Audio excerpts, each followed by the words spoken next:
Greetings, rockers,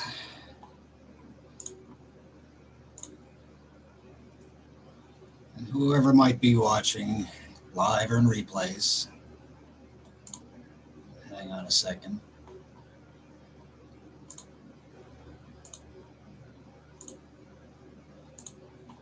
We're going to call this one a special report. A whole lot of things have happened again in the last few months and really in the last few days. And I just wanted to come on just as me to give us an update, what's happening, what's happened, and what's next. Things I plan on doing with Keep Rock Alive, and especially the goings on with a band called Plush. Anyone that's been around long enough, like a few days, knows that the real reason behind Keep Rock Alive is I started it because of a young artist named Moriah Formica, who most of you probably have seen here or aware of. Anyway, about 5 years ago, right about now is when I found her.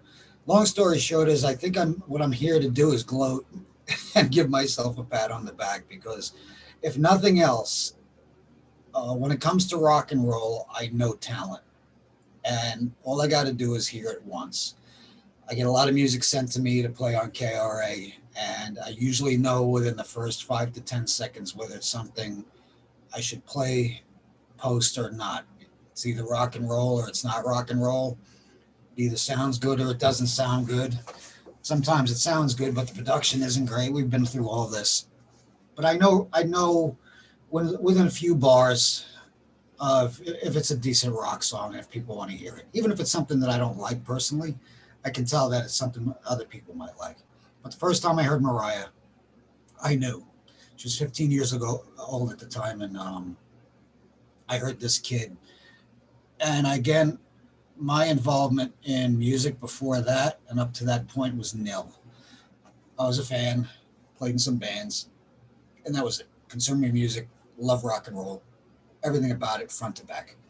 But anyway, something implored me, steered me to contacting her through Twitter a few months later after seeing her live in New York City, which led me to talking to her dad that night, which led me to helping in whatever capacity I could with promoting her.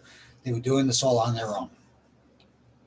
That being said, this family, um, parents of Mariah, Donna and Josh, her brother, extended family, grandmother, aunts, uncles, everybody. Her production teachers at the time, Leslie O'Donnell. I want to give everybody a little credit here, mention them, who was her vocal coach through MDM, which was Modern Day Music. Still, obviously, around Paul Benedetti was the owner of the business school. Was Mariah's producer through her earliest music, learning to hone her natural ability, which obviously is to sing, playing guitar, wanted to be a rock star. She had all, if there was ever the definition of a diamond in the rough, that's what Mariah was at that time. Through the years, fast forward, she, as tough as it is, and what I found out in rock and roll to make it in the game, especially with rock looking up at all these other genres of crap. And I'll just say it that way. I don't care. Finally, things are starting to turn around, and she did all the right and wrong things that you're supposed to do, trying to make it in this day and age. And she's left no stone unturned. She'd never have to look back and say, "Damn, I wish I tried this," or second guess herself. She's done it all. She went on The Voice. She did well. I am so fucking glad she didn't win it. I thought that back then, and now I'm, the proof's in the pudding of what's happened and transpired over the last 6 months. That would have been the biggest, the worst thing that could possibly have happened to a kid as talented as she is. Kid, she's 20 years old now. Young woman. She tried the American Idol. That was an absolute fucking train wreck, but they tried it, failed. Now you can't look back and say, I wish we could have, should have, didn't, and, second guessing. Tried her hand in some pop. I cringed when she did that, a little bit of country. I cringed when she did that because I didn't, something. It's better to have tried and failed than look back and say that, okay, that was the wrong thing, or at the moment. you can't say now, had things not gone well, damn, I wish I had tried it. And she did. Anyway, AC/DC said it's a long way to the top if you want to rock and roll. Last year with the pandemic, I think, and this goes for a lot of bands. It's a horrible thing. We're still dealing with it. Talked about it in length last night with Alpha Band Management, WDFD Records in the UK yesterday. Verity White, Keith Lamley at WDFD, another friend of ours, Dave O'Hara from Alpha Band Management, Kyle of Thea, the band over there. He's Keith's son. I didn't realize just how much they're still hurting over there, and they're probably where we were here in New York State 6 months ago.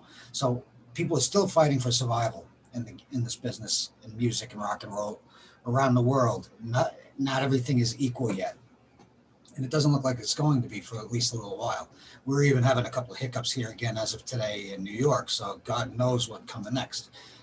I pray it doesn't, but whatever happens, happens. That's just life. But anyway, Moriah was able to put together a collaboration with a young drummer, Brooke Colucci. A lot of you people know her as Brooke C. She was very popular on YouTube. Incredibly talented young drummer. Her videos go back to when she was 15, 14, whatever. But she's amazing. And now she's 17, I believe. Not even 18 years old yet. You watch her play, you listen to her, and again, what I call these kids, and to me they're kids, mature beyond their years. That's Brooke. They did a collaboration during the pandemic for Barracuda, and it blew up enough that it started getting attention from bigwigs, which eventually we were praying that would happen.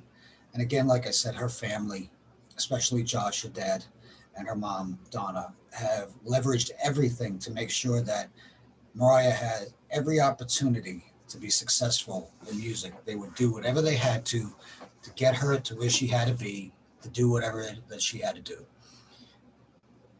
As time went on, I get the decision was made, and I did the first interview with the band, as a band, and how this all came to fruition was it was kind of something that was talked about, given a shot, happened through mutual acquaintances. They found Ashley Supa, who's their bassist, another young gal. I think Ash is 17 or 18 also.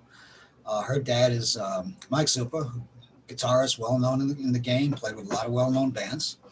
So she's born and bred rock and roll. She's also into other things. She does her own stuff too. But that was the first three parts were put together of what would inevitably become Plush. And then, through a hero of Moriah's, the band put out a plea for a guitarist. They were looking for a young female guitarist to make it a foursome of young female rock artists, who Lizzie Hale picked it up, retweeted it, which led to Bella Perron, their guitarist from Maine, who sat in, tried, and just fit like a glove. And again, this is all because of, if this never would have happened, had, like I did message and I sent Moriah a text. Just what I call it'll be my last sappy note to her before she takes off. That everything that happened, good and bad, had to happen. Otherwise, what's happening right now in this past week especially would not have happened. Had any one of those things, good or bad, not transpired. They did, and it led to today. Band got together, gelled, they did some songs, they did some covers, they re-recorded some music that Moriah had already done. Their first single, now this is a debut band that didn't even exist until, in the eyes of the public, until the day they actually released their first single, Hate. Nobody knew of Plush 2 weeks before that. One thing led to another. They've got the right support, they've got the right production, they've got the right management, and we're dead center of the radar of the music industry. That's, again, how fast it happens. You work. You think that, you're never going to make it. And you hear the story of overnight success. It's not really an overnight success. The public sees it as an overnight success. It's kind of like people that are fans of the Beatles or aware of the Beatles that, they came out of nowhere. They were the Mop Tops, and all of a sudden they're the biggest pop slash rock and roll band of all time. You know, that starts the argument of they're not really rock and roll. They were pop when they made it big. No, they were playing for years before that, and busting their asses and living in shitholes and living in vans. The new day and age is these kids are at home and trying to get gigs locally. This for Moriah herself started when she was 6. At 9, they discovered she can really play. 11, she was writing, ready to record music. At 15, she recorded her first EP. And now at 20, I guess I can just finally say it now. She's made it. Especially today, if you could ever say made it, she and her bandmates, Bella, Ashley, and Brooke, have made it. And this band is literally, we're just seeing the tip of the iceberg. So now, Hate breaks the top 40 on the mainstream rock chart, Billboard, which I saw coming before it happened. I even laughed with her dad, and he says, not yet. And I said, it's going to happen. It's been hanging around the top 40. The debut single. They've been killing it on Sirius XM, and Sirius XM, you got to thank them and all the FM radio stations around the country. KLOS in California has been supporting them and pushing them tremendously. They were able to finally get the notice that comparable to the way things used to happen decades ago, not even just years ago. But all these people deserve a thank you to helping launch them. They're not a flash in the pan. They're not fakes. They're not surface and no substance. They're real, talented young musicians. The looks of the band and everything that you see, you know, it's going to happen. That comes as a bonus. And, you know, the young guys, God bless you. Adding to that, at the same time, we have Wolf Van Halen now. And this is what today really was another cherry on the cherry from yesterday. As of yesterday, we knew, you know, about a tour coming up with Moriah, Plush, and turns out the two biggest, let's say, influences on Moriah, that being Amy Lee and Lizzie Hale, you know, of Evanescence and Hailstorm. If there was ever a dream come true, you can use the corny comparison, you know, the storybook ending to this whole thing. That, and I don't know if it's ever actually happened, that on a debut tour for a literally a brand new band who's just starting to polish up and going to be wrapping up their debut album, who just released their debut single, is now going to tour on a major tour with Mariah's two biggest influences from Evanescence and Hailstorm, Amy Lee, Lizzie Hale, Moriah Formica, who right there, in my opinion, the last 30, 40, 50 years are three of the top best female vocalists I've ever heard in rock and roll. And that's no bullshit. All you got to do is listen to her. And if anybody says otherwise, they're just deaf. But that's what got her to where she is. Her voice has always been her strong point. Add in now, she's shredding. The kid works and never stops and learns and is up all day, all night. She just wants to get better and better and better. The drive in these four girls is amazing. The energy they have. And now it's all paying off. So we got a tour happening with their, for all of them, huge female influences in rock and roll, rock goddesses, rock legends, rock godmothers. Easily Amy and Lizzie will be looked back at years from now no differently than Ann Wilson, Nancy Wilson, Joan Jett, all of them, Janis Joplin, Sister Rosetta Tharpe, who I, as a rock and roll fan, look upon and smile that this woman should get more acknowledgement. But I posted something about her a few weeks ago. She was playing rock and roll guitar before Chuck Berry was playing rock and roll guitar, and she should be getting her due for from the Rock and Roll Hall of Fame. Whatever. That's a whole other story. Today we find out it was posted another gig, and this is where I say now the stars of the future of rock and roll are aligning. That Wolf Van Halen, who I look at as the reviews coming in on Wolf are it's the greatest album. I don't do reviews. What I said is very simply, if you want rock and roll from an extremely talented young rock artist with his own unique sound and plays all his instruments, has written all his music. What is missing in music today? Wolf Van Halen's new debut album is what you should listen to. Straight up, no nonsense. It's not the greatest of all time. It's nowhere near the worst of all time. It's a very, very well written, performed, engineered, produced piece of music front to back.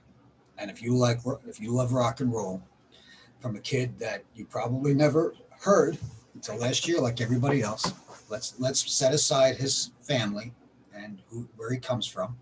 Just look at him individually, who he is as a human being, a person, and a musician. This kid is what I call the other missing part, or one of the missing parts of the future of rock and roll. He is a face of the future. Now his debut album, is in the top 15 Billboard charts albums across the board, top 200. You got the girls of Plush, who I've already said on the female side. Now they're playing together, opening for Wolf in Cleveland August 7th, which when I saw that, I said, there it is. Now everything, this is where I even messaged her dad tonight, and we were kidding around, and when Wolf retweeted, I said, what, I got to do all the work around here? He goes, well, I said, yeah, I get it. I'm so far in the back seat now, I just want to sit back and watch and gloat that I want to be able to tell everybody I was right. Even some friends of mine, some of the negative shit they had to say, some of the fucking bullshit that happened here along the way on social media with people out here that think they are, let's just say they think they're more than they actually are. They're not even worth my fucking time or my breath. So I just ignore them, absolutely going nowhere. The bottom line is, and it always has been about KRA, is I am just a fan. The reason for it was this kid. As of today, I can say everything that I hoped for, which I never thought would happen, has happened on Keep Rock Alive. And it is a go-to, and it's not that I work my butt off anymore. I spend time, but I get a lot of music sent to me, and I just post it, play it, and hopefully people listen to it, investigate, and follow the bands. It's that simple. I'm not here screaming and begging for followers. I'm not here trying to create a quote-unquote brand for myself, like others say. I'm not here to shut down others like others have done, which I'll mention. It's kind of ironic that a few people that are out there right now supposedly waving the torch for this false copyright claim thing are the same people who have had other accounts shut down by using false copyright claims. I won't mention their names because they're not worth it. But that's what you have out here. You have a lot of people who get their little their tidy whities tied up in a bunch, and they have nothing better to do with their lives than try to hurt strangers. So they dragged me into that. I already apologized for that in a video a few months ago. I don't need to do it again. They're still treading water. The band that I was here to see launch has launched. I can sit back and enjoy. I have a few other young bands bands and artists that I want to help. And once they've reached the level of success that they're capable of, I can just sit back and say, awesome. Abby Kay, young girl from North Carolina, very unique. She's a little bit, I don't know what the word would be, self-conscious about her vocals. And I said, no, you have a very unique sound to her singing. It's almost like she's got a crooner-esque kind of vibrato in the back of the way she sings. Don't change a damn thing. Be you. Don't be for somebody else. Be who you are. Griffin Tucker, many of you all know, from Dallas, has finally taken the step out west, is now playing with a band called Classless Act. They're signed by the same label and management as Motley Crue. And depending on what happens next year, whether Vince Neil can sing or not, they're allegedly supposed to be one of the openers for the four-way bill, whoever that ends up being. If it's Crew, Def Leppard, Joan Jett, Poison, who knows? You're hearing Cinderella being thrown around now because with everything that happened, everything's in a shambles. But if this mega stadium tour happens and it's still under the same promoters and management, Griffin will be going on that tour to open for these mega bands. Another incredibly talented kid. I say kid. Griffin's 20 now. These kids are all. This is 4 years now of Keep Rock Alive. That's gone by fairly quick, and we've literally been able to watch these kids grow up from 15, 16 to 19, 20, 21. But anyway, that's it. So what's next? Things that I don't talk about on Keep Rock Alive. I dribs and drabs. I put out my personal life on here because I did want to put a face to the name. I don't hide. I am who I am. You all know my name. Just 100% transparency here. This is supposed to be for rock fans supporting the future of rock and roll, and that's it. And that's it. Everyone's got problems. I've had things happen over the last few years. I'm trying to move to New York City. I'm supposed to be in 2 days, but again, health-wise, I got things going on. All I can tell you is if you're out there and you smoke cigarettes and you eat shit, don't do it. Clean yourself up because you end up getting old and having to deal with this shit. I had a couple of heart attacks over the last few years, and I've got a couple of blurbs again. So I got an appointment on Thursday, and I'll know what's happening after that. Eventually, I will end up in the city, and my next plan was to start doing on-site remotes with the bands, backstage, stuff like that. City, I was down there again the other day with my son. I put that video of us on the Cyclone. Got him out of the house again, first time since this COVID fucking bullshit has ruined everything for everyone. City's really hurting still, though. It's still cleaning up, a lot of work to be done. But like I tell everyone, no matter where you are in your life right now, that this has also created opportunity. Well, it doesn't matter if you're just, somebody like me, a lumper that just works for a living, or if you're an artist looking to make it. The playing field has changed in everything. If you, like we said last night when I was talking to Dave and that bunch, if there's ever been a time for rock and roll to be the voice for people that are just pissed off, now is the time, and we're seeing it on the charts especially. Take advantage of it. Don't be afraid to give it a shot. The worst that can happen is nothing. Other than that, I am beyond ecstatic for Moriah and her family. I've said this to them, messaged it to them, texted her dad, a little bit to her mom, but I want them to know I am thrilled for them that they can finally exhale and watch her take off. And I even told her, I said, why don't you cash a big check, go buy Dad some hair. I'm going to send that to you, Josh. Yeah, you're bald. Sorry. You can wear the hat. We know you're bald. I'm bald too. So, but I think you're balder than me. Anyway, she'll have that kind of cash. Rock star. Take care of my dad. Anyway, everybody, that's it. We're just going to keep kind of going, let's say steady. I will eventually be, like I said, walking backwards a little bit and shutting down the Twitter end of KRA. I've done all I can, and I just want to enjoy it now. Probably concentrate more on doing goofy stuff on TikTok and Instagram, and doing more choice type of live streams like this remotely when things through the summer hopefully get better.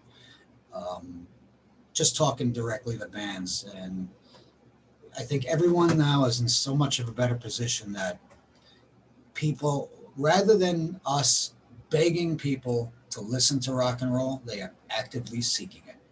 And all you have to do again is look. Wolf, obviously, a certain gentleman being his dad didn't hurt, but Wolf has gotten to where he is now on his music. Finally, people are backing off where it was more about his dad and less about him. Now it's way more about him, and dad is dad, and obviously we know who he is, and he's a legend. Now they're really just listening to him, the kid, and saying this kid's the real fucking deal, which he is. I cannot wait to hear and see him and the girls on the same stage, on the same bill. To me, that represents what I've been looking for, that next splash. We again, we spoke about this last night. When have we heard the last band that's really created a shift in music and and reflecting culture across the board? To me, that was Nirvana. We need the next band that everybody all of a sudden notices, and even if they don't listen to rock and roll, if someone mentions Wolf Van Halen, oh yeah, that's that kid. They may not know the songs, but they are aware of him. Plush, oh, the four girls, kind of, that would be like, I guess, could you compare them to? I guess, looking back on the Runaways, game-changing bands. To me, in my opinion, and everybody's entitled to opinion. You can tell me I'm gonna fuck myself. I don't care. Wolf and Plush, and then God knows how many other bands that are like, always happens when you get the first two that crack through that breach, let's say, the wall, the rest flood through. We have them on KRA. God knows how many more out there that I don't know of. Can't find them all. I tell people, go on TikTok and just watch some of these kids, like the video I posted of this young gal, Courtney, last night, guitarist. They're out there. Nikki Stringfield said it a few weeks ago when we interviewed her, that I only thought it was a few of the guitar manufacturers, but it turns out all the guitar manufacturers sold more guitars than they ever have in their histories last year. So in a sick way, what happened, I don't want to say it was good, but it helped us. Let's not fuck it up. I'm done. I'm no more talking. Rock on, everybody. Just keep pushing. Don't back off. And all these bands, again, this is your chance. Go get it. Write the music, play your music, get on stage, and get back to where we belong. Number one again. Rock on.